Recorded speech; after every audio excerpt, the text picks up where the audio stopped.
Hello, this is Kevin Hines with the CAS, and today we're going to introduce the new written response question type present on exams 5 through 9 beginning in the spring 2022 sitting. For exam questions that do not require calculations or spreadsheet functionality, essay response questions are provided. Note that while the way you answer these items will be new this spring, the CAS has been asking these knowledge-based questions for years. Instead of answering a question in a spreadsheet, candidates will utilize a formatted text box. This text box has similar tools you would see in any word processor, such as the ability to cut, copy, and paste. There's also the options to redo and undo, as well as the ability to change how the font appears on the screen.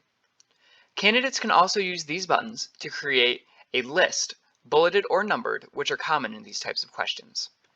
Candidates also have the option to completely reset their response by using this button here. A warning will appear on the screen asking for confirmation before the tool proceeds. As a reminder, none of the questions in this form will require any calculation. Like the spreadsheet exams, results are saved as they are typed in, and pressing the next button on the bottom of the screen will bring you to the next question of the examination. Thank you for watching this video, and good luck on your examinations.